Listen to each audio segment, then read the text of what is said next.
Un millionnaire insensible appelle une candidate qui a manqué son entretien d'embauche. Et ce que dit une petite fille le fait fondre en larmes.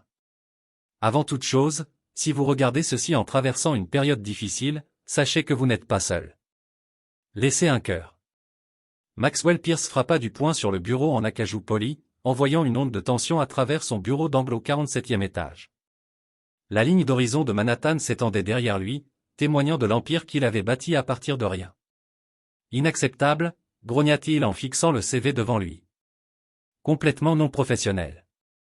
Margaret, son assistante exécutive depuis 15 ans, se tenait stoïquement près de la porte. Elle avait déjà vu ses accès de colère. La femme n'a même pas appelé pour annuler, Margaret. C'était un poste senior en marketing. Un appel de courtoisie aurait été le minimum. Peut-être qu'un empêchement est survenu, suggéra prudemment Margaret. Les références de Madame Mitchell sont exemplaires. Maxwell ricana. Quelque chose de plus important qu'un entretien chez Pierce Enterprises. J'en doute. Il passa une main dans ses cheveux poivre et sel. À 45 ans, Maxwell avait construit une entreprise technologique d'1 milliard de dollars, mais le prix avait été élevé, pas de famille, peu d'amis, et une réputation d'homme d'affaires brillant mais impitoyable. Donne-moi son numéro, ordonna-t-il soudain. Je veux lui dire personnellement que ce genre de non-professionnalisme n'est pas toléré à New York. Margaret hésita. Max, est-ce vraiment nécessaire? Le numéro, Margaret. Son ton ne laissait aucune place à la discussion. Avec un soupir résigné, Margaret remit les coordonnées de Sarah Mitchell.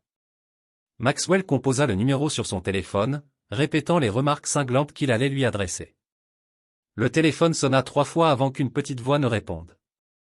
Allô? Maxwell fit une pause, surpris par cette voix clairement enfantine. J'essaie de joindre Sarah. Mitchell, dit-il en adoucissant automatiquement son ton professionnel.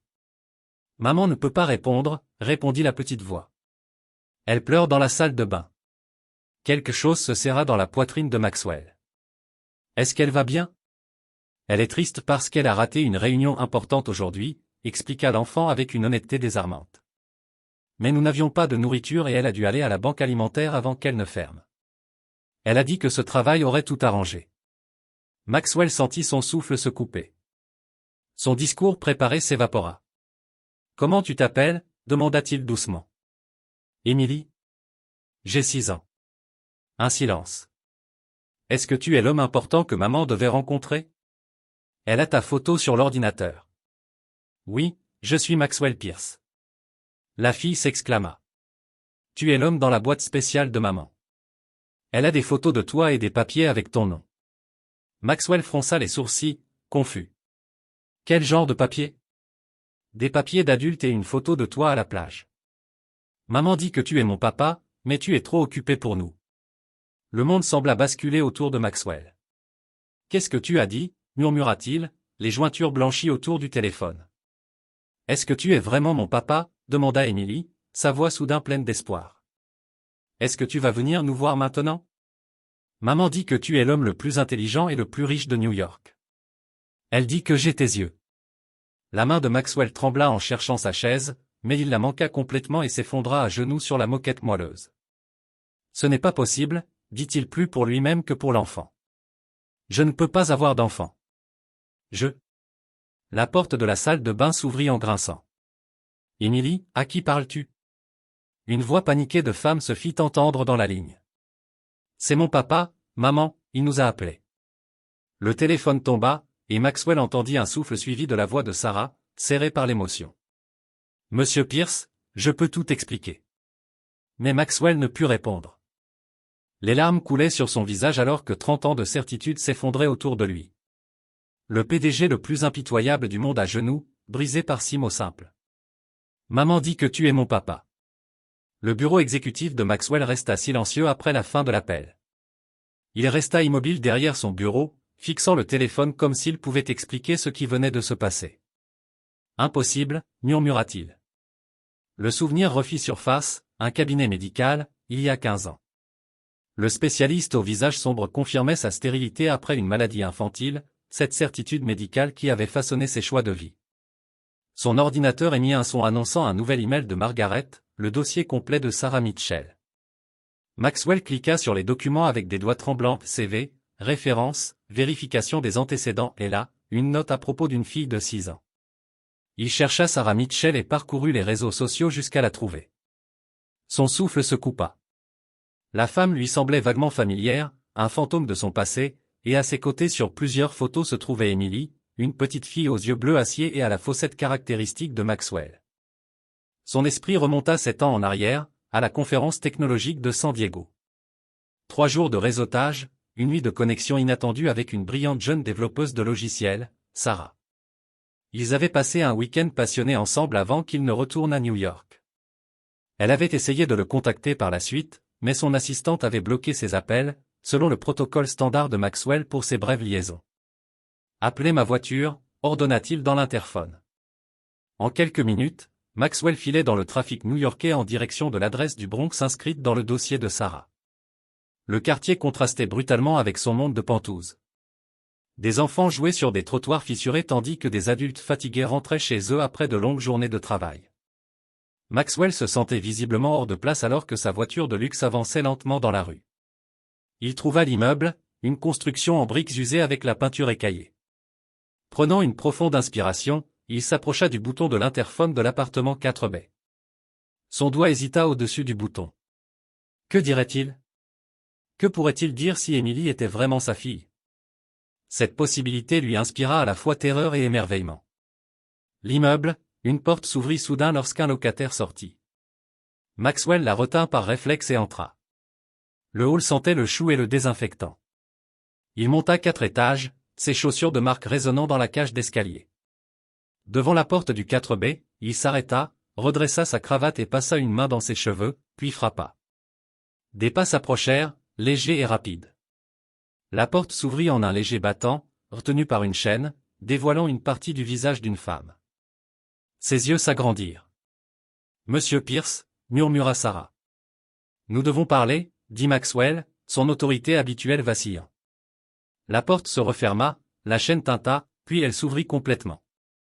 Sarah Mitchell se tenait devant lui, plus âgée que dans son souvenir flou, le visage marqué par la fatigue mais toujours frappante. Derrière elle, un petit visage aux yeux bleus familiers apparaissait. « Est-ce que tu es vraiment mon papa ?» demanda Emily. Maxwell Pierce, l'homme qui contrôlait les conseils d'administration d'un regard, resta sans voix. L'appartement était petit mais méticuleusement rangé. Des manuels scolaires empilés sur une table de chevet suggéraient que Sarah étudiait. Un bureau de fortune occupait un coin, un ordinateur portable entouré de manuels de programmation. Les comptoirs de la cuisine étaient presque vides, à l'exception d'une boîte de céréales. « Émilie chérie », dit Sarah d'une voix ferme malgré la tension palpable, « peux-tu aller jouer dans ta chambre quelques minutes pendant que je parle avec Monsieur Pierce ?»« Mais maman, s'il te plaît !» Les yeux de la fillette passaient de l'un à l'autre avant de reculer à contre-cœur en fermant la porte de sa chambre, lançant un regard appuyé à Maxwell. « Tu devrais t'asseoir », fit Sarah en désignant un canapé usé. « Ce n'est pas une conversation à avoir debout. » Maxwell resta debout. Est-elle à moi? La question resta suspendue entre eux, brutale et exigeante. Sarah soutint son regard sans fléchir. Oui, c'est impossible. Je ne peux pas avoir d'enfant. C'est un fait médical. Elle rit amèrement. Apparemment, les faits médicaux peuvent se tromper. Tu ne m'as jamais rien dit. J'ai essayé pendant des mois. Ton assistante bloquait mes appels. Mes emails restaient sans réponse. Finalement, j'ai compris le message. Maxwell parcourut le petit salon à grands pas. Il faut faire un test ADN. Très bien, croisa les bras Sarah. Je n'ai rien à cacher. Je ne t'ai jamais rien demandé, Maxwell. Nous avons réussi seuls. Clairement, dit-il en regardant autour de l'appartement modeste. La remarque sortit plus condescendante qu'il ne le voulait. L'expression de Sarah se durcit. Nous n'avons pas besoin de ton argent ni de ton jugement. Emily avait posé des questions à son sujet, alors je lui ai dit la vérité, que son père était un homme à succès, mais pas dans nos vies. Je n'ai jamais dit un mot contre toi. Un dessin accroché au réfrigérateur attira le regard de Maxwell, une représentation enfantine d'une famille. Une petite silhouette étiquetée, moi, une plus grande, maman, et une troisième avec une couronne et des signes de dollars étiquetés, papa à New York. Quelque chose se brisa dans la poitrine de Maxwell. Je vais organiser le test demain, dit-il, la voix étrangement nouée. Mais je veux la rencontrer correctement. Si cela vous va.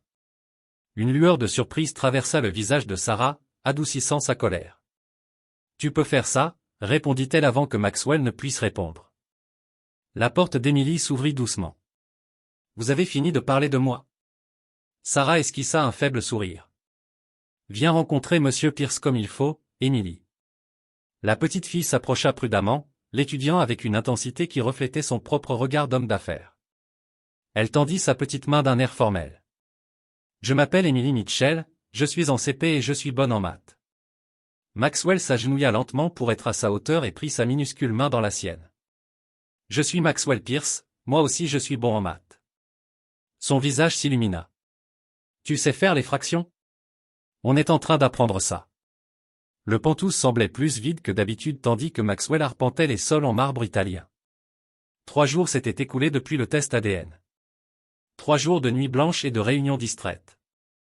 Aujourd'hui, les résultats allaient arriver. Son téléphone sonna. La ligne privée réservée à son avocat. C'est confirmé, Max, dit Arthur Weinstein, son avocat depuis 20 ans.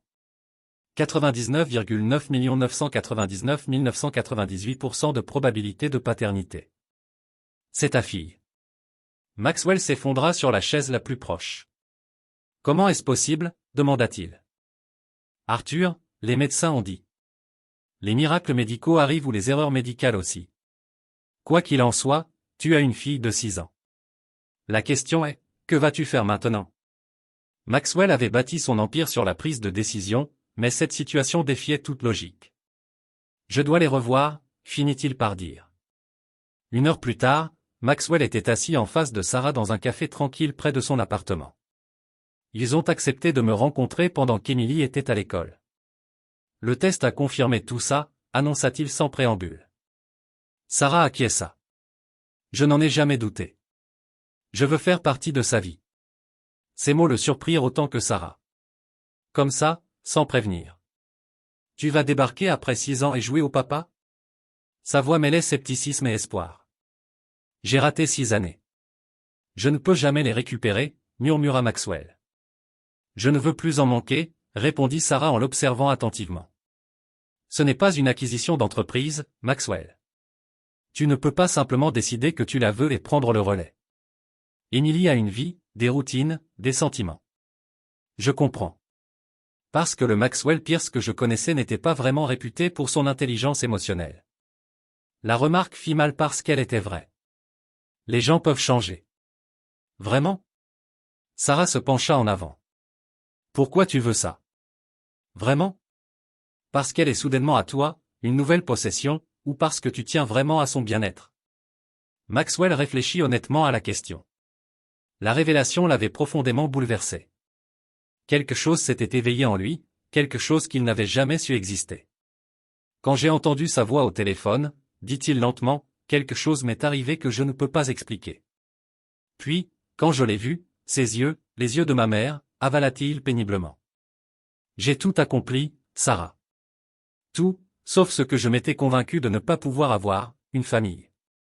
L'expression de Sarah s'adoucit légèrement. Emily pose des questions depuis des années. Que lui dis-tu? Que son père est un homme très important qui ne sait pas qu'elle existe? Je n'ai jamais voulu qu'elle pense que tu l'as rejetée. Maxwell ressentit une vague de gratitude envers cette femme qui avait élevé son enfant seule, sans amertume. Que veux-tu? Vous deux? Sarah rit doucement. C'est typique d'un PDG comme toi, cette question. On n'est pas un problème à résoudre. Je ne voulais pas dire ça comme ça, dit-il, la frustration perçant sa voix. Je veux aider. Emily a besoin de stabilité, de constance, d'un père qui soit là, pas seulement financièrement, mais aussi émotionnellement. Tu peux faire ça? Le terrain de jeu était vraiment animé alors que Maxwell regardait Emily se balancer de plus en plus haut, son rire résonnant dans tout le parc. C'était leur 3e week-end ensemble, une routine timide qu'ils avaient établie avec la bénédiction prudente de Sarah. Plus haut, Max, pousse-moi plus haut, appela Emily. Il se sentait encore étrange d'entendre Emily l'appeler Max au lieu de « papa », mais Sarah avait suggéré qu'ils prennent les choses lentement. Emily savait qu'il était son père, mais construire cette relation prendrait du temps. Pas trop, la petite singe, prévint-il en lui donnant une nouvelle poussée douce. Le surnom était sorti naturellement lors de leur première sortie, et Émilie avait rayonné de plaisir. Assise sur un banc à proximité, Sarah les observait, son expression mêlant une complexité d'émotions. Leur propre relation restait cordiale mais prudente. Trop d'histoires, trop de mots non dits entre eux. Max, dit Émilie alors que la balançoire ralentissait, pourquoi tu ne vis pas avec nous? Maxwell se figea. Il redoutait cette question. Eh bien, les adultes ont parfois des arrangements de vie compliqués. Le père de Tommy vit ailleurs aussi. Mais maintenant il est rentré à la maison. Sa mère dit qu'ils essaient à nouveau. Maxwell l'aida doucement à descendre de la balançoire. Chaque famille est différente, Émilie, mais je serai toujours ton papa, peu importe où je vis. Promis? Je promets. La sincérité dans ses yeux faillit le faire craquer. Plus tard, tandis qu'Émilie jouait avec un autre enfant sur la structure de jeu, Maxwell rejoignit Sarah sur le banc. Elle pose des questions, dit-il doucement. Sarah acquiesça. Je m'y attendais. Je ne suis pas sûr de bien y répondre. Il n'y a pas de réponse parfaite, juste des réponses honnêtes. Elle hésita. Tu fais mieux que ce à quoi je m'attendais venant de Sarah. Ce qualificatif valait pour Maxwell un compliment rare, et une chaleur inattendue se répandit dans sa poitrine. J'ai réfléchi, lança-t-il. Ton appartement? Sarah se raidit immédiatement. Nous n'avons pas besoin de ta charité. Ce n'est pas de la charité que de vouloir que ton enfant vive dans un endroit sûr. L'infrastructure de l'immeuble m'inquiète, Sarah. Le week-end dernier, l'ascenseur ne fonctionnait pas, et la semaine d'avant il y avait une fuite d'eau. On gère. Tu ne devrais pas te contenter de gérer. Pas quand je peux aider. Il adoucit le ton. Je ne suggère rien de dramatique. Peut-être un meilleur appartement dans le même quartier. Émilie n'aurait pas à changer d'école. Sarah resta silencieuse un long moment, regardant Émilie jouer. J'ai postulé à un bootcamp de codage, dit-elle enfin. Si j'y entre, ça pourrait tout changer pour nous. Un meilleur boulot, un meilleur avenir. C'est fantastique. Quand sais-tu? La semaine prochaine, mais le programme dure à temps plein pendant 3 mois. Je devrais quitter mon travail actuel, et avec les frais de garde d'enfants. Elle secoua la tête. Maxwell vit une ouverture. Laisse-moi t'aider pour ça. Pas pour toujours, juste le temps du programme. Considère ça comme un investissement dans l'avenir d'Émilie. La fierté de Sarah vacilla visiblement devant cette proposition pragmatique. Je vais y réfléchir. Un éclat de rire attira leur attention. Émilie était poursuivie par un garçon autour de la structure de jeu. Son visage s'illuminait de joie. Elle ressemble à ma mère quand elle sourit, murmura Maxwell. J'ai des photos que je pourrais te montrer un jour, répondit Sarah en se tournant vers lui, le regardant vraiment, peut-être pour la première fois. J'aimerais voir ça. Émilie aussi. Quelque chose changea entre eux à cet instant. Pas vraiment le pardon, mais un fragile pont jeté sur des années d'absence. Max, regarde-moi, appela Émilie, se préparant à descendre le toboggan. Les deux adultes se tournèrent pour regarder leur fille. Ce miracle qu'aucun des deux n'avait prévu alors qu'elle se lançait sur le toboggan en plastique avec un abandon total, leur faisant confiance pour être là à son atterrissage. Le couloir de l'hôpital sembla s'étirer à l'infini devant Maxwell, son cœur battant à tout rompre dans sa poitrine. L'appel était arrivé pendant une réunion du conseil d'administration. La voix de Sarah était tendue par la panique. Émilie s'est effondrée. Nous sommes au Mount Sinai Children's. Il défonça les portes des urgences, son calme habituel brisé. Émilie Mitchell, souffla-t-il à la réceptionniste. Je suis son père. Ces mots, encore nouveaux sur sa langue, étaient pourtant la plus importante identité qu'il possédât. Une infirmière le conduisit vers une zone derrière un rideau où Sarah se tenait, pâle, près d'un lit où Émilie reposait, connectée à des moniteurs, sa petite silhouette étrangement immobile. Que s'est-il passé? Demanda-t-il, plus brusque qu'il ne l'aurait voulu. La tenue de Sarah se fissura. Elle a fait un malaise à l'école. Ils n'ont pas pu la réveiller tout de suite. Sa voix se brisa. Les médecins font des examens. Maxwell se pencha vers Émilie, prenant sa main molle dans la sienne. 2 mois après avoir endossé son nouveau rôle de père, il ne pouvait déjà plus imaginer sa vie sans elle, ses visites hebdomadaires, ses appels matinaux, ses dessins qui ornaient désormais son réfrigérateur. Monsieur Pierce, mademoiselle Mitchell. Un médecin apparut, tenant une tablette. Je suis le docteur Winters. Nous avons quelques résultats préliminaires. Les minutes suivantes se brouillèrent alors que des termes médicaux les submergeaient. Des mots comme « anomalie » et « examen complémentaire » ressortaient nettement, contrastant avec des expressions qui firent glacer le sang de Maxwell, fonction rénale et « maladie génétique ». Génétique ? Interrompit Maxwell. Vous voulez dire qu'elle a hérité de ça ? Le docteur Winters acquiesça. Cette condition particulière peut être héréditaire. Nous aurons besoin des antécédents médicaux familiaux des deux parents. C'est impossible, répondit Maxwell automatiquement. On m'a dit que je ne pouvais pas avoir d'enfant à cause d'une maladie infantile. Le médecin fronça les sourcils. Quelle maladie exactement ? Au rayon compliqué, j'avais 14 ans. Le docteur Winters tapa quelque chose sur sa tablette. Cela réduit généralement la fertilité, mais ne cause que rarement une stérilité complète. Plus important, cela n'expliquerait pas cette maladie. Cependant, cela pourrait expliquer pourquoi on vous a dit que vous ne pouviez pas avoir d'enfant. Une infirmière arriva avec d'autres résultats, et le médecin s'éloigna pour les étudier. Sarah se tourna vers Maxwell, les yeux grands ouverts. Ils ont dit que ça pourrait être grave. Pour la première fois de sa vie d'adulte, Maxwell se sentit totalement impuissant, sa richesse, son influence, son empire soigneusement construit, rien ne pouvait protéger cette petite fille allongée dans son lit d'hôpital. Elle ira bien, dit-il, des mots creux même à ses propres oreilles. Je vais m'en assurer. Quels que soient les spécialistes nécessaires, quels que soient les traitements. Ce n'est pas quelque chose qu'on peut régler en jetant de l'argent dessus, Maxwell. La voix de Sarah se brisa. C'est notre fille. Notre fille. Cette phrase resta suspendue entre eux, à la fois accusation et lien. Le docteur Winters revint, l'expression grave. Nous devons transférer Emily dans notre unité pédiatrique spécialisée. Son état est plus sérieux que ce que nous avions d'abord pensé. Qu'a-t-elle exactement ? Demanda Maxwell. Elle souffre d'une maladie rare appelée syndrome d'Alport. Elle affecte ses reins. Nous devons commencer un traitement immédiatement et la surveiller étroitement. Est-ce qu'elle ? Sarah n'acheva pas sa question. Avec des soins appropriés, beaucoup de patients vivent une vie pleine, mais elle aura besoin d'un traitement spécialisé, possiblement à vie. Et à terme, insista Maxwell. À terme, répondit le médecin, elle pourrait avoir besoin d'une greffe de rein. Le mot « greffe » résonna dans la tête de Maxwell alors qu'il regardait le visage pâle d'Emily, sa fille, sa responsabilité, cet enfant qu'il n'avait jamais su vouloir jusqu'à ce qu'elle existe. Je ferai tout ce qu'il faut, dit-il, croisant le regard larmoyant de Sarah de l'autre côté du lit. Quoi qu'elle ait besoin, nous affronterons cela ensemble. Pour une fois, Sarah ne protesta pas. L'Aston Martin de Maxwell crissa en entrant dans le parking de l'hôpital. Il avait écourté une réunion avec des investisseurs japonais, un contrat de plusieurs milliards, sans explication. Rien ne comptait, sauf le texto de Sarah.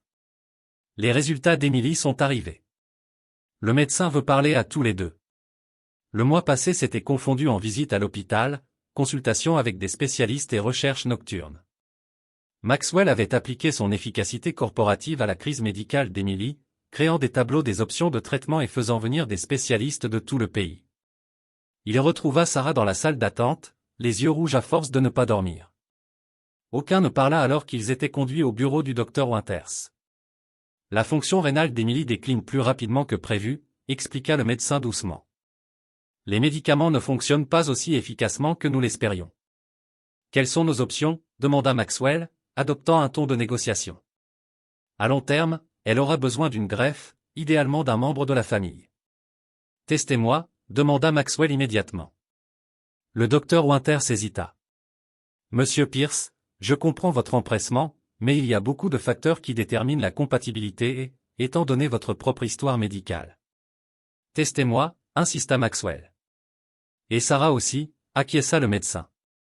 Nous organiserons cela. En attendant, nous gérerons ces symptômes avec des médicaments et des restrictions alimentaires. Plus tard, ils se tinrent près du lit d'Emily pendant qu'une infirmière expliquait le nouveau régime médicamenteux. Emily écoutait solennellement. Trop jeune pour comprendre pleinement, mais assez vieille pour avoir peur. Est-ce que je devrais prendre ces médicaments pour toujours ? Demanda-t-elle. On espère que non, ma chérie, dit Sarah en lui serrant la main. Est-ce que je peux encore venir chez toi ce week-end? Demanda Emily en se tournant vers Maxwell. Il avait prévu de lui montrer la chambre d'enfant qu'il avait préparée dans son pantouse, une pièce remplie de livres et de jouets, avec des murs peints de sa couleur préférée, un violet tendre, leur première visite avec nuitée. Bien sûr que tu peux, lui assura-t-il, bien qu'il jetât un coup d'œil à Sarah pour avoir sa confirmation. Dehors, près de la chambre d'Emily, ils parlèrent à voix basse. J'ai fait des recherches sur des spécialistes, dit Maxwell. Il y a une équipe à Boston qui fait un travail révolutionnaire avec les maladies rénales pédiatriques. J'aimerais avoir leur avis. Sarah acquiesça, épuisée. Tout ce qui aide. Maxwell hésita. Tu sais, ce serait plus facile si vous restiez tous les deux chez moi. Vous n'auriez pas à faire la navette jusqu'à l'hôpital. Et j'ai beaucoup de place. Sarah l'interrompit. J'apprécie tout ce que tu fais, vraiment, mais on ne peut pas juste s'installer dans ta vie comme ça. Pourquoi pas? Emily a besoin de stabilité. Tu l'as dit toi-même. Oui, mais pas. Elle s'interrompit pour se reprendre. Ce n'est pas une question de nous, c'est ce qui est le mieux pour elle. Et avoir ses parents ensemble n'est pas ce qui est le mieux. La question resta suspendue entre eux, lourde de sous-entendus. Sarah détourna le regard. On n'est pas un couple, Maxwell. On est à peine amis. On pourrait l'être, dit-il doucement. Avant qu'elle ne réponde, l'infirmière d'Emily arriva avec des papiers, mettant fin à la conversation. Cette nuit-là, seul dans son pantouse, Maxwell erra jusqu'à la chambre violette qu'il avait créée pour sa fille.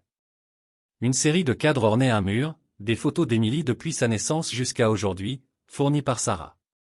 6 ans d'une vie qu'il avait manquée. Il prit un petit lapin en peluche posé sur le lit parfaitement fait, l'animal préféré d'Emily. Demain, il la porterait à l'hôpital. Son téléphone sonna. Sa secrétaire lui rappela la réunion avec les investisseurs reprogrammés. Annule-la, dit Maxwell. Annule tout pour la semaine prochaine, monsieur. La voix de Margaret traduisit un choc rare. Le conseil d'administration ne sera pas content.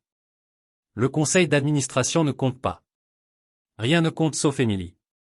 Il raccrocha et s'assit au bord du petit lit, serrant le lapin en peluche dans sa main. Il comprit avec une clarté déconcertante que sa définition du succès avait fondamentalement changé. Sarah regardait la proposition commerciale sur son ordinateur portable, les mots se brouillant après des heures de travail. Le bootcamp de codage dont elle rêvait maintenant semblait hors de portée. Avec l'état d'Emily, elle ne pouvait pas s'engager à temps plein.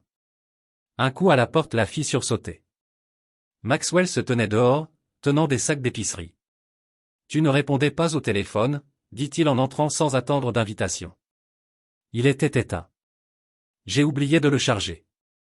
Sarah le regarda se déplacer efficacement dans sa cuisine, déballant des fruits frais, des légumes et les aliments spécialisés à faible teneur en sodium que nécessitait le nouveau régime d'Emily. Tu dois être joignable, dit Maxwell en rangeant les produits dans son réfrigérateur.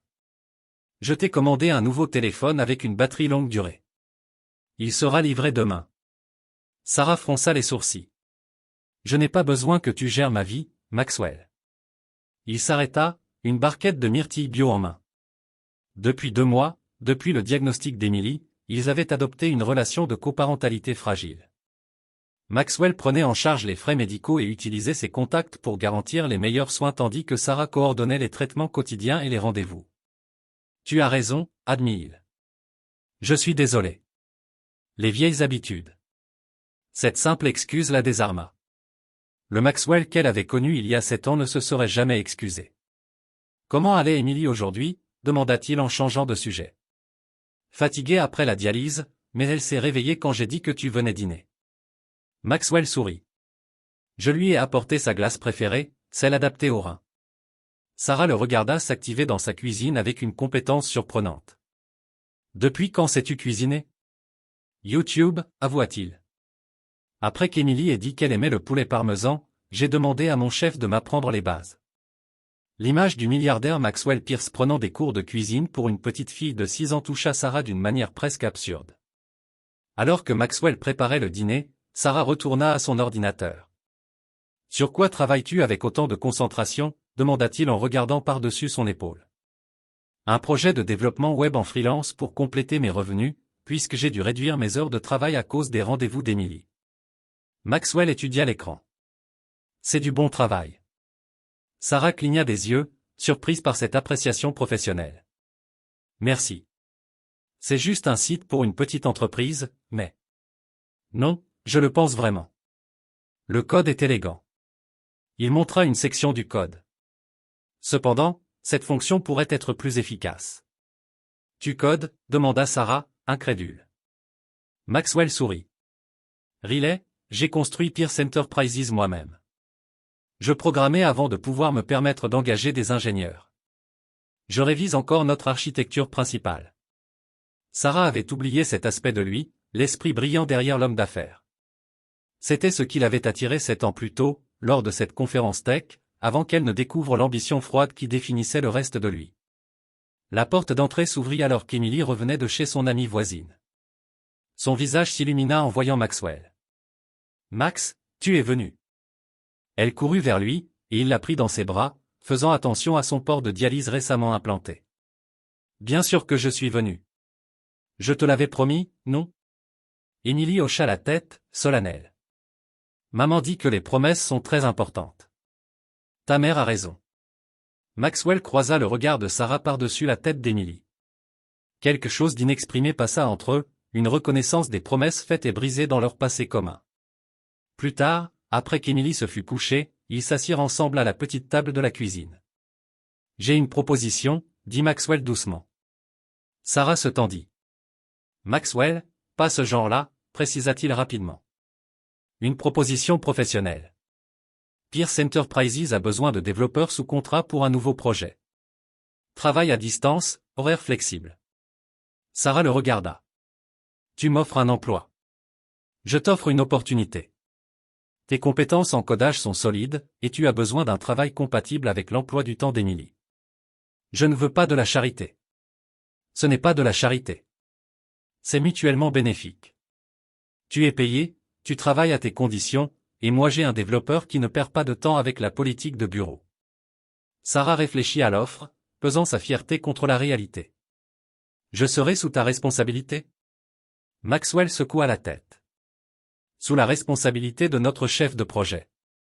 Tu seras traité comme n'importe quel autre contractuel. »« Je vais y réfléchir, » dit-elle enfin. Il acquiesça, acceptant sa réponse. Alors qu'il s'apprêtait à partir, il s'arrêta à la porte. « Sarah, à propos de ce que tu as dit à l'hôpital, qu'on n'est même pas amis. Est-ce qu'on pourrait essayer de l'être ?» La vulnérabilité dans sa question l'a pris au dépourvu. Ce n'était plus le Maxwell Pierce qui avait rejeté son appel 7 ans plus tôt. Pour Emily, elle accepta prudemment. « On peut essayer. »« Que veux-tu dire par « pas compatible » ?» La voix de Maxwell résonnait dans la salle de consultation du docteur Winters. Ni vous ni mademoiselle Mitchell n'êtes des donneurs de reins compatibles pour Emily. Vos groupes sanguins sont compatibles, mais le typage tissulaire montre un risque élevé de rejet. 3 mois s'étaient écoulés depuis le diagnostic d'Emily. Son état s'était stabilisé grâce au traitement, mais la greffe restait inévitable. Il doit y avoir une erreur, insista Maxwell. Nous avons refait les tests 2 fois, confirma le médecin. Je suis désolé. Sarah resta silencieuse, absorbant la nouvelle, tandis que Maxwell tournait en rond comme un tigre en cage. Et maintenant, demanda-t-elle finalement. Emily est inscrite sur la liste nationale de transplantation, expliqua le docteur Winters. Étant donné son âge et son état, elle aura la priorité, mais cela pourrait prendre encore des mois, voire plus. Des mois, la voix de Maxwell s'éleva. Elle a besoin d'aide maintenant. Sa dialyse gère les symptômes, lui rappela le médecin. Beaucoup de patients attendent des années pour un donneur compatible. Inacceptable, cracha Maxwell, retombant dans sa froideur corporative familière. Il doit y avoir des alternatives. Les membres de la famille élargie pourraient être testés, suggéra le docteur Winters. Frères, sœurs, oncles, tantes, grands-parents. Mes parents sont décédés, dit doucement Sarah. Je n'ai pas de frères ni sœurs. Mon père est mort il y a des années, ajouta Maxwell. Ma mère a plus de 70 ans et des problèmes de santé. Ils quittèrent l'hôpital en silence, le poids de l'incertitude pesant lourdement sur eux. Dans le parking, Maxwell se tourna vers Sarah.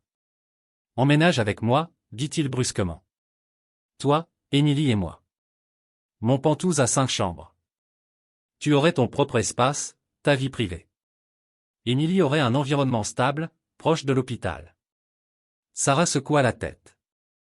Maxwell, on en a déjà parlé. Ce n'est pas une question de nous, insista-t-il. Il s'agit de fournir les meilleurs soins à Emily. Le trajet t'épuise. Tu es épuisé. Elle ne pouvait pas le nier. Les heures passées dans le métro entre le travail, la maison et l'hôpital avaient laissé des traces. Le travail en freelance pour Pierce Enterprises l'aidait financièrement, mais le temps restait sa ressource la plus rare.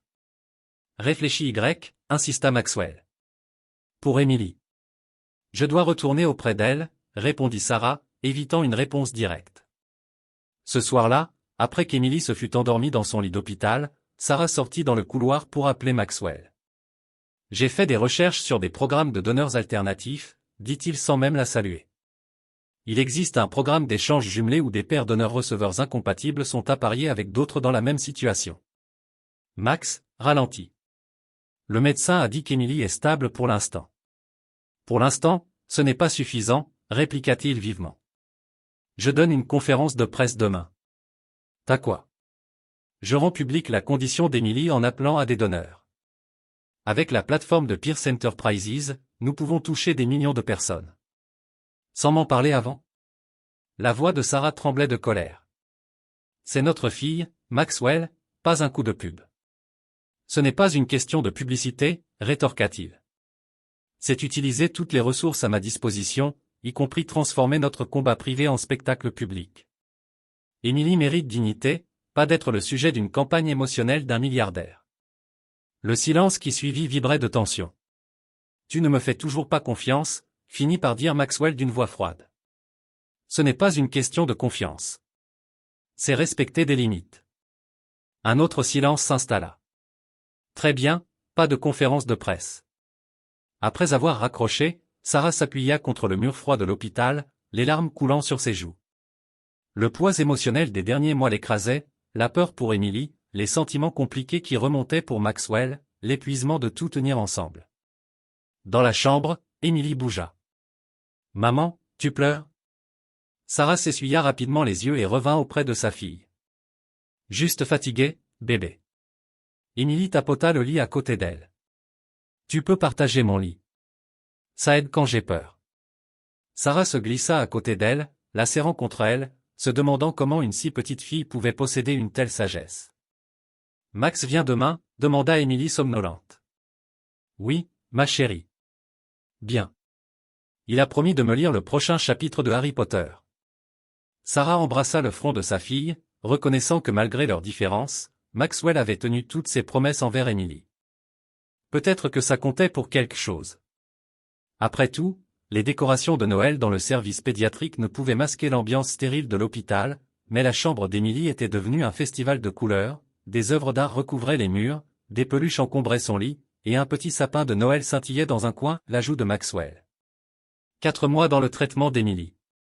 Ils avaient trouvé un rythme. Maxwell venait tous les jours, souvent en télétravail depuis la chambre d'Emily. Sarah avait accepté à contre-cœur son offre d'emménager dans un appartement entièrement meublé près de l'hôpital, pas son Penthouse, mais un espace confortable qui raccourcissait considérablement son trajet. Aujourd'hui, Maxwell arriva avec un épais dossier sous le bras, l'air inhabituellement nerveux. « Sarah, on peut parler en privé ?» Ils entrèrent dans la petite salle d'attente pendant qu'une infirmière vérifiait les constantes d'Emily. « Qu'y a-t-il » demanda Sarah en remarquant les cernes sous les yeux de Maxwell. Il lui tendit le dossier. « J'ai engagé un détective privé. »« Quoi » s'écria Sarah. « Pour m'enquêter, moi ? » ?»« Non, pour enquêter sur mes antécédents médicaux. » Maxwell passa une main dans ses cheveux désormais plus gris que noirs. Quelque chose ne collait pas avec ma supposée stérilité, alors j'ai creusé. Sarah ouvrit prudemment le dossier. À l'intérieur se trouvaient des dossiers médicaux, des lettres, des documents juridiques. Mon père a payé le médecin pour me mentir, dit Maxwell d'une voix creuse. Quand j'avais 14 ans, et que j'ai eu des complications dues à la mononucléose, il a soudoyé mon spécialiste pour me dire que je ne pourrais jamais avoir d'enfant. Sarah le regarda, incrédule. Pourquoi quelqu'un ferait ça à son propre enfant ? Pour le contrôler ? Le visage de Maxwell se durcit. William Pierce ne voulait pas d'héritier menaçant son empire. Il voulait que je sois entièrement concentré sur l'entreprise, sans distraction comme une famille. C'est monstrueux, murmura Sarah. Il y a plus, dit Maxwell en montrant un document précis. L'enquêteur a retrouvé mes dossiers médicaux originaux, non modifiés. Selon eux, je n'avais pas seulement la mononucléose infectieuse. J'avais une anomalie génétique rénale non diagnostiquée, la même condition qui cause le syndrome d'Alport. Sarah eut un hoquet de surprise. Tu veux dire que je ne suis pas seulement le père d'Emily? Je lui ai transmis cette maladie. Sa voix se brisa sous l'émotion. Mais cela signifie aussi que je pourrais être donneur après tout. L'esprit de Sarah fit des liens rapidement. Le problème de compatibilité tissulaire pourrait être lié à des marqueurs antigéniques spécifiques associés à cette maladie. J'ai déjà contacté le docteur Winters avec ces informations. Ils feront de nouveaux tests demain. Sarah s'affaissa sur une chaise, submergée par les implications. Tu pourrais être son donneur? Maxwell acquiesça, sa confiance habituelle remplacée par un espoir vulnérable. C'est pourquoi je ne suis jamais tombé malade malgré mon épuisement constant. Mes reins ont une structure unique, anormale mais fonctionnelle. Le docteur pense que je pourrais être le donneur parfait précisément parce que je porte les mêmes marqueurs génétiques. Cette révélation changea tout entre eux. Emily est-elle au courant? Demanda Sarah. Pas encore. Je voulais te le dire en premier. Sarah observa l'homme en face d'elle, si différent de ce PDG arrogant qu'il avait rejeté des années auparavant. Sur son visage, elle vit peur, espoir et détermination mêlés. Merci, dit-elle simplement, de ne pas avoir abandonné. Maxwell croisa son regard. J'ai passé ma vie à poursuivre le succès, Sarah. Je l'ai défini comme richesse, pouvoir, reconnaissance. Mais je me trompais.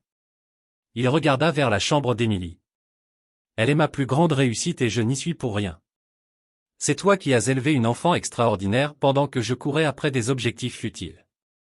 La sincérité dans sa voix toucha quelque chose de profond en Sarah, un endroit qu'elle avait soigneusement protégé contre lui.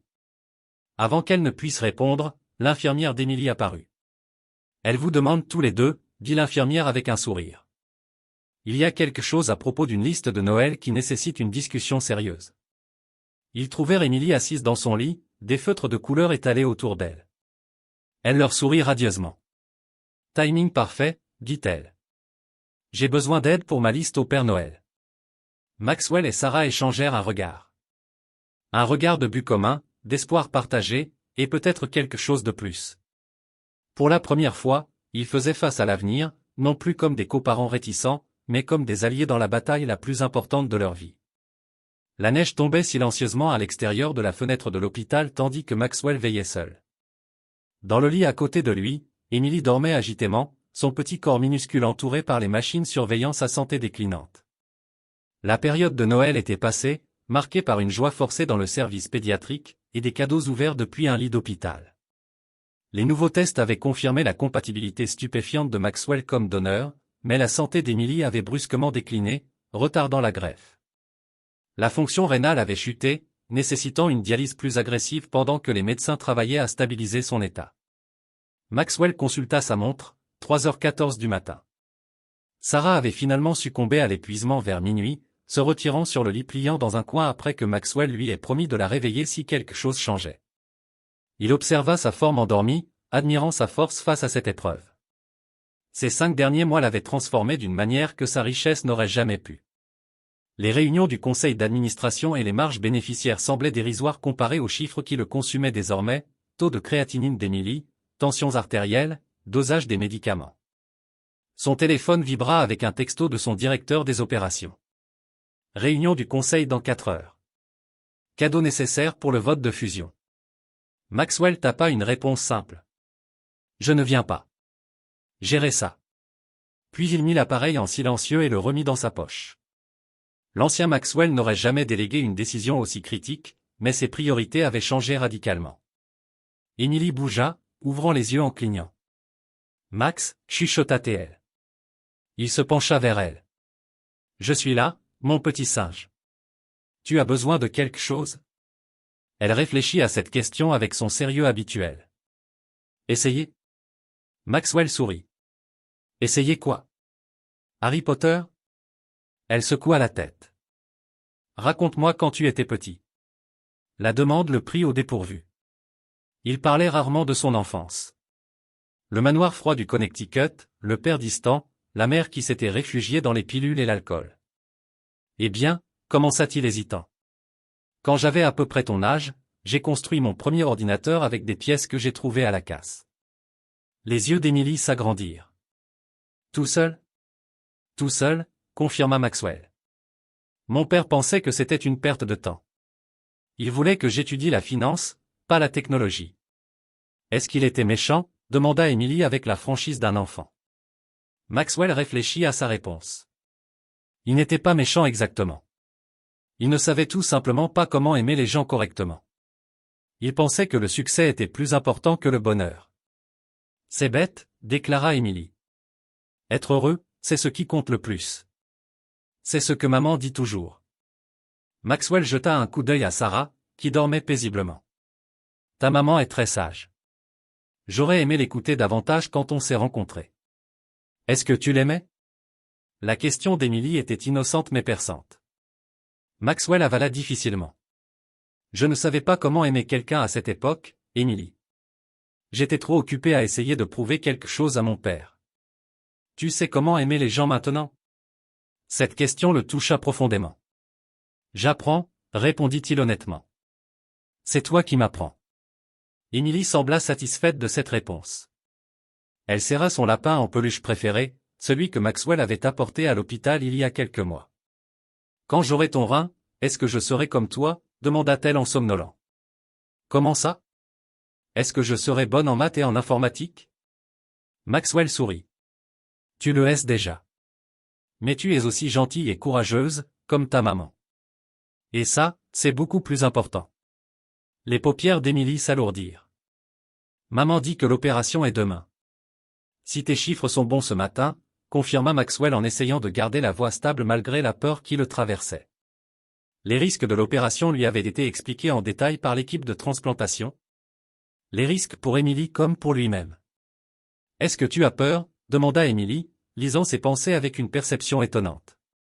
Un peu, avoua-t-il. Moi aussi. Elle chercha sa main. Mais maman dit que c'est normal d'avoir peur tant qu'on est courageux quand même. Ta maman a raison aussi là-dessus. Emily s'endormit à nouveau, ses petits doigts entrelacés aux siens. Maxwell continua sa veille, regardant la neige tomber. Réfléchissant à comment une petite fille de 6 ans avait réussi ce que des années de thérapie n'avaient pas pu accomplir. Briser les murs autour de son cœur.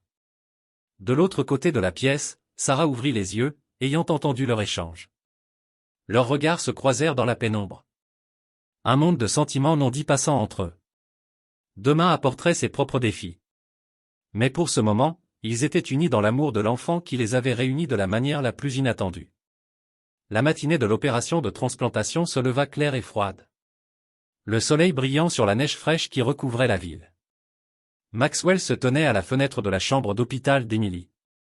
Regardant le monde extérieur continuer son rythme normal alors que son propre univers s'était rétréci à ce seul jour, cette procédure critique. Derrière lui, une équipe d'infirmières préparait Emily pour l'opération. Leurs gestes à la fois efficaces et doux. Sarah était assise à côté de leur fille, lui lisant une dernière fois son histoire préférée. Un rituel qu'ils avaient établi avant chaque procédure. Monsieur Pierce. Le coordinateur de transplantation apparut à son coude. Il est temps pour votre préparation préopératoire. Maxwell acquiesça et se retourna vers la chambre.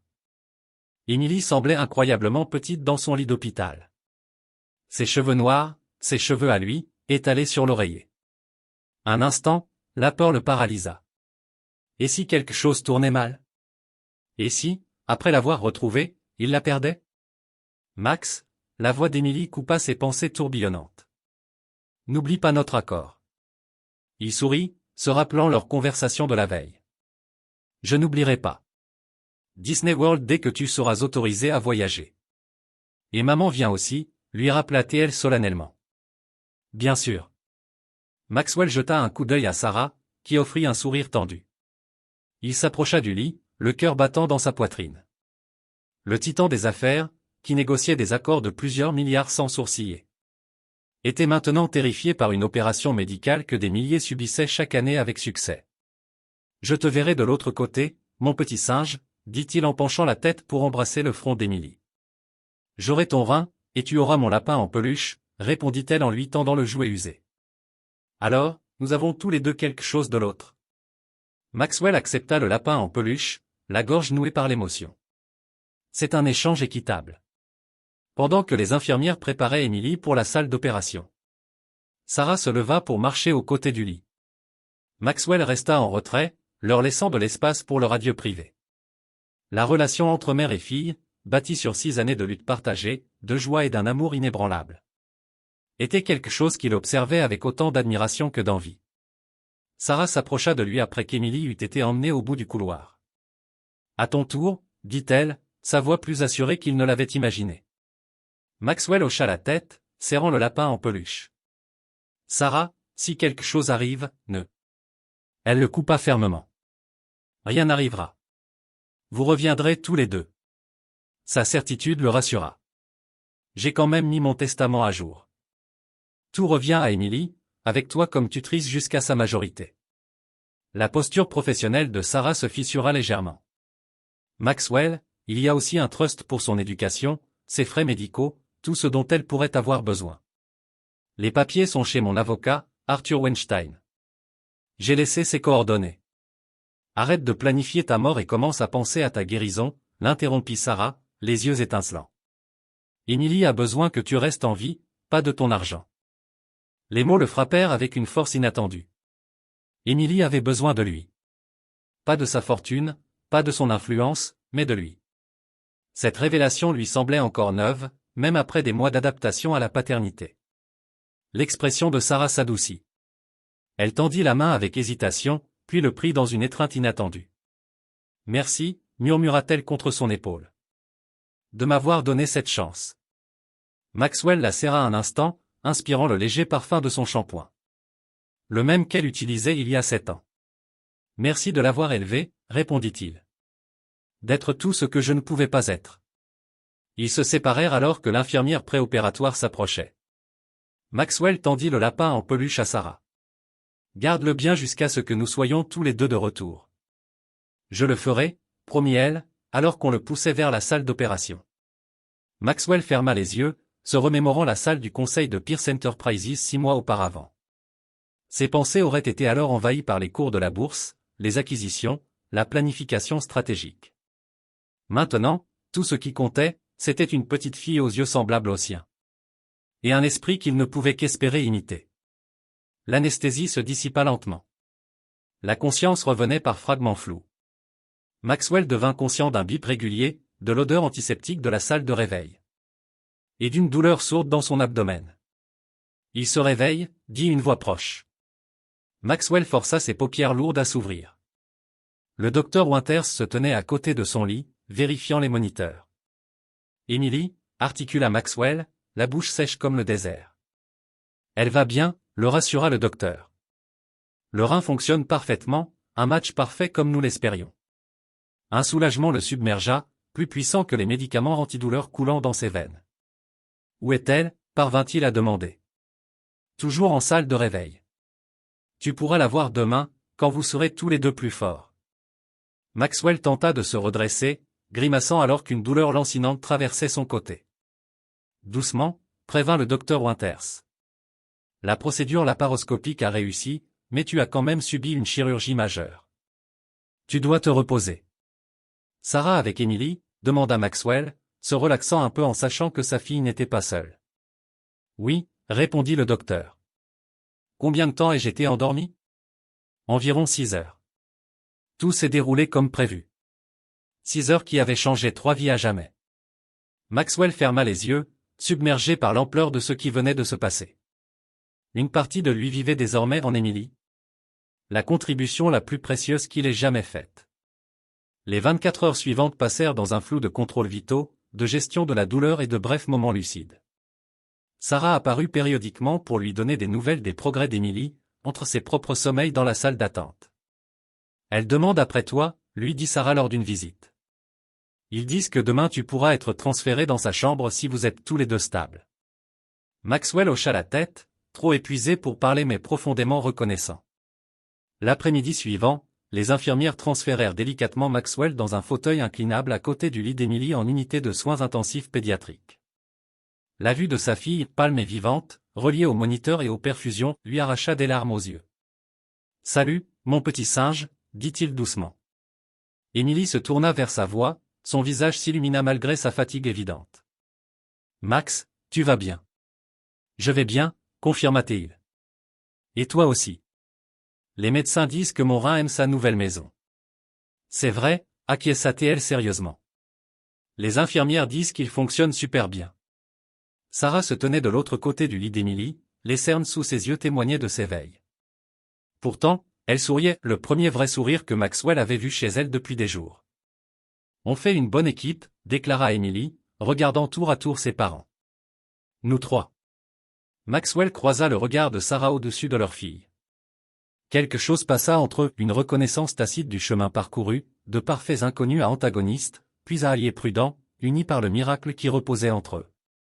6 semaines plus tard, Maxwell se tenait dans l'embrasure de la porte de son bureau à la maison, regardant Émilie concentrée sur le tutoriel de codage affiché sur sa tablette. Après leur sortie de l'hôpital, il avait transformé cet espace en une chambre de convalescence confortable où il pouvait travailler tout en tenant compagnie à Émilie. La greffe avait été un succès au-delà de toutes attentes. Le corps d'Émilie avait accepté le rein avec un minimum de complications, et sa force revenait plus rapidement que ce que les médecins avaient prévu. La récupération de Maxwell était plus lente, ce qui amusait beaucoup Émilie. « Tu es un vieux », le taquinait-elle chaque fois qu'il grimaçait en se levant. « Respecte tes aînés », répliquait-il, secrètement ravi de voir sa vitalité grandissante. Le bruit de la porte d'entrée annonça l'arrivée de Sarah. Par accord mutuel, elle avait emménagé dans une des suites d'invités du Penthouse pendant leur convalescence, une disposition prévue comme temporaire mais qui avait peu à peu évolué en quelque chose de plus indéfini.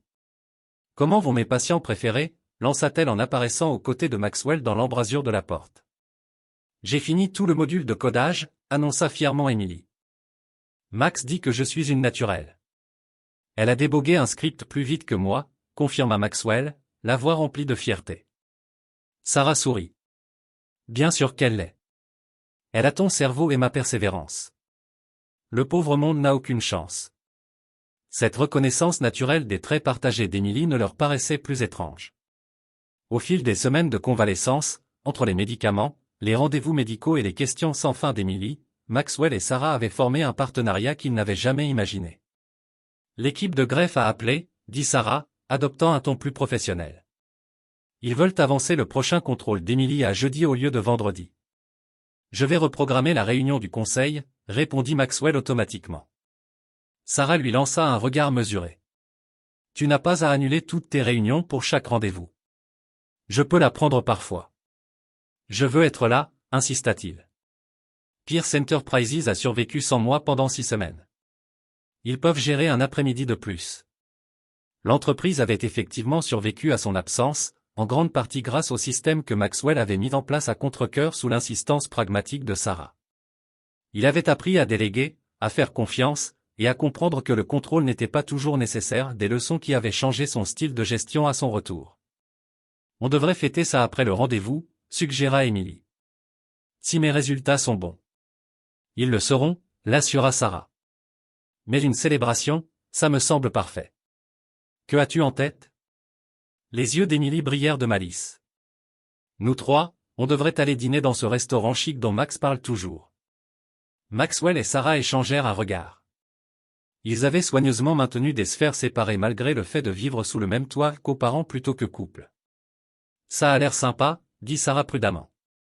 Si Max n'est pas trop occupé. Jamais trop occupé, répondit Maxwell.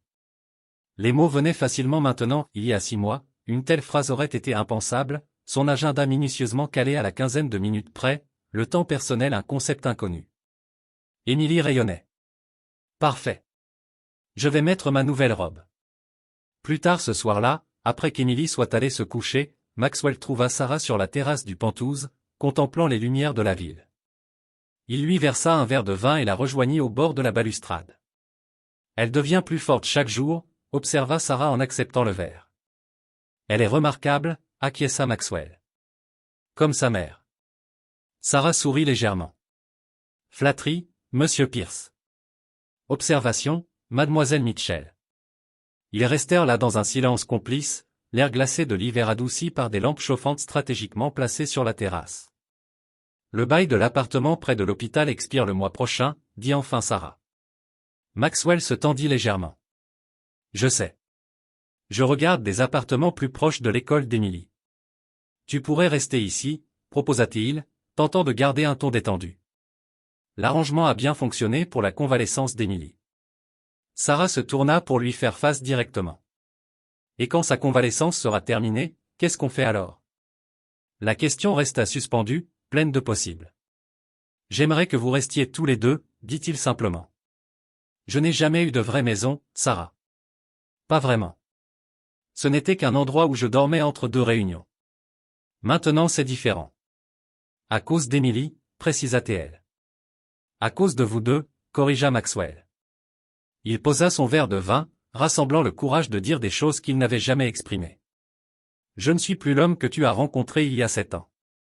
Je ne suis même pas l'homme qui t'a appelé il y a 6 mois pour te reprocher d'avoir raté un entretien. Non, acquiesça doucement Sarah. Tu ne le es plus. Quand j'ai cru que je pourrais perdre Emily pendant l'opération, j'ai compris une chose. Ce n'était pas seulement la peur de perdre ma fille. C'était la peur de perdre ce que nous avons construit. Cette famille, aussi atypique soit-elle. L'expression de Sarah resta prudente.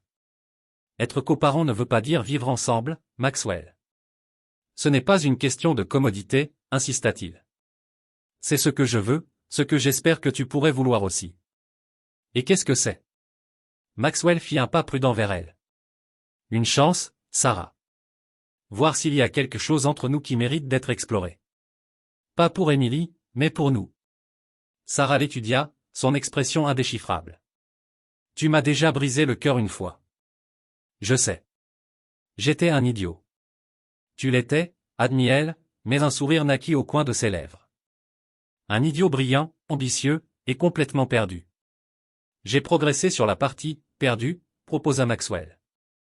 Le reste est encore en chantier.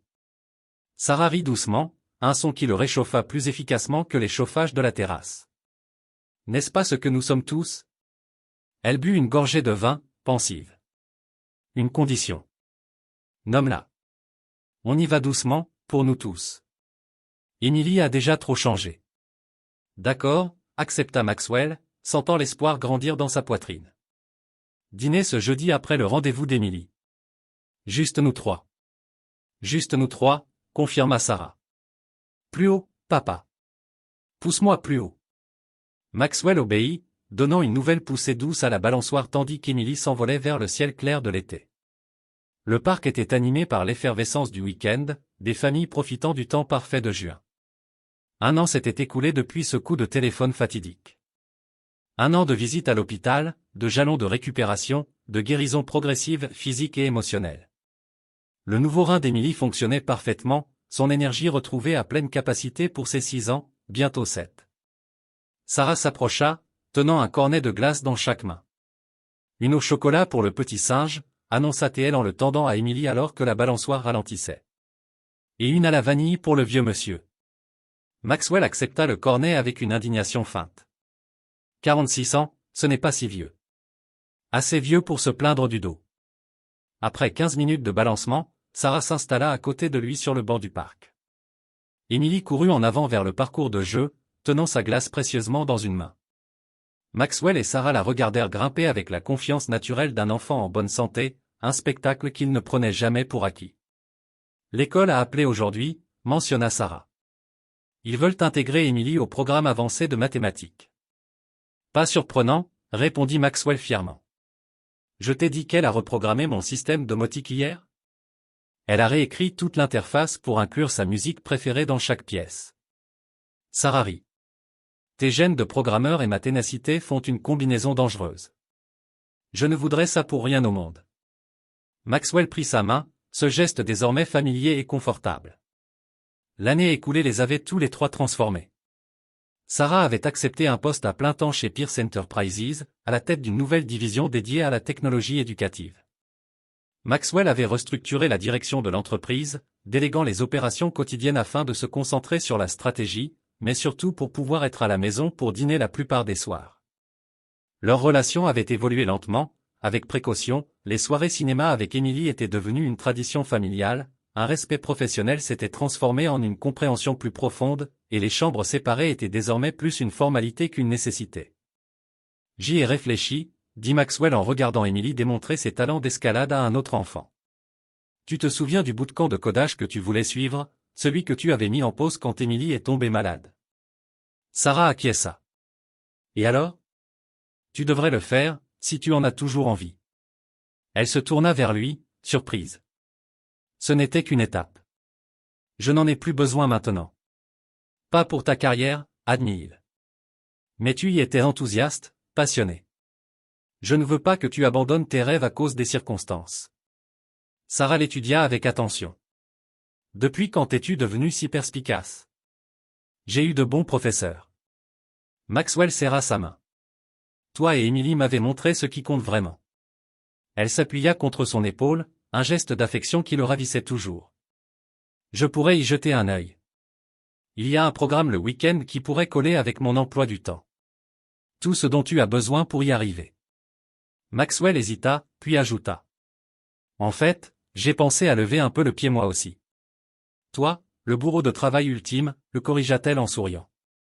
J'envisage de démissionner de mon poste de PDG, rester président, mais faire venir une nouvelle direction. Sarah se redressa, lui faisant face pleinement. Tu es sérieux? Pierce Enterprises, c'est le travail de ta vie. C'était, reconnut Maxwell. Maintenant, ce n'est plus qu'un travail. Un travail important, mais ce n'est plus ce qui me définit. Il désigna Emily qui rassemblait les autres enfants pour une partie compliquée inventée de toutes pièces. C'est elle qui compte. C'est toi qui compte. Les yeux de Sarah s'adoucirent. Maxwell Pierce renonçant volontairement au contrôle? Je n'aurais jamais cru voir ça un jour. Moi non plus, admit-il, mais avoir failli perdre Emily a changé ma perspective à jamais. Je ne veux plus rien manquer. Ils observèrent leur fille en silence confortable, le soleil d'été réchauffant leurs épaules. Après un moment, Maxwell plongea la main dans sa poche. J'ai quelque chose pour toi, dit-il, soudain nerveux. Pas de pression, pas d'attente, juste une question. Les yeux de Sarah s'agrandirent quand il sortit une petite boîte en velours. Maxwell. Je ne te presse pas, la rassura-t-il rapidement. Ce n'est pas obligé d'être tout de suite. Ce n'est même pas obligé d'être oui, mais je voulais que tu saches où j'en suis, ce que j'espère. Il ouvrit la boîte, révélant une bague simple mais élégante sertie d'un diamant. Je t'aime, Sarah. Je crois que je t'aime depuis ce week-end à San Diego, mais j'étais trop aveuglé par l'ambition pour le reconnaître. Je veux construire une vie avec toi et Emily, une vraie famille. Sarah fixa la bague, puis Maxwell, les larmes lui montant aux yeux. Tu as répété ça, hein? Il sourit, un peu penaud. Pendant des semaines. Emily a aidé. Elle sait. Elle a suggéré le parc, elle disait que c'était plus romantique qu'un restaurant chic. Sarah rit à travers ses larmes. Elle a raison. Elle prit une profonde inspiration. Fais ta demande correctement. Maxwell descendit du banc et s'agenouilla sans se soucier de son costume coûteux sur le sol du parc. Sarah Mitchell, veux-tu m'épouser? La voix d'Emily s'éleva depuis le parcours de jeu. Dis oui, maman. Sarah et Maxwell se retournèrent pour voir leur fille les observer intensément, entourés d'enfants curieux et de parents souriants. Nous avons un public, murmura Sarah, rougissante. J'attends ta réponse, lui rappela Maxwell, toujours à genoux. Le sourire de Sarah s'épanouit complètement alors qu'elle hochait la tête. Oui, oui, je veux t'épouser. Un éclat de joie jaillit du parcours de jeu tandis que Maxwell glissait la bague au doigt de Sarah et la serrait dans ses bras. Emily abandonna son jeu et courut vers eux, se lançant dans leurs bras avec son enthousiasme caractéristique. Maintenant, on va être une vraie famille, s'exclama-t-elle. Maxwell serra sa fille et sa fiancée contre lui, admirant le chemin qui les avait menés là. D'un diagnostic médical erroné à un entretien manqué, jusqu'à une transplantation qui avait sauvé une vie, le parcours n'avait pas été simple ni linéaire, mais il les avait menés exactement là où ils devaient être. Nous sommes déjà une famille, dit-il doucement. Maintenant, on rend ça officiel, répondit Emily en levant les yeux vers lui, ses propres yeux brillants de bonheur. Je t'avais dit que m'appeler ce jour-là, c'était la meilleure chose qui puisse arriver. Maxwell ne put qu'approuver. Ce simple appel téléphonique, fait dans la colère mais répondu avec innocence, avait tout changé. Le PDG impitoyable qui se croyait incapable d'être père avait trouvé sa plus grande raison d'être dans la petite fille qu'il appelait « papa » et dans la femme qui lui avait donné une seconde chance. Alors que le soleil d'été réchauffait les trois, Maxwell Pierce, autrefois défini par sa richesse et son pouvoir, comprenait enfin le véritable sens de la richesse, l'amour de la famille, le cadeau des secondes chances, et le miracle d'une voix d'enfant au téléphone disant ces 6 mots qui changent une vie. Maman dit que tu es mon papa.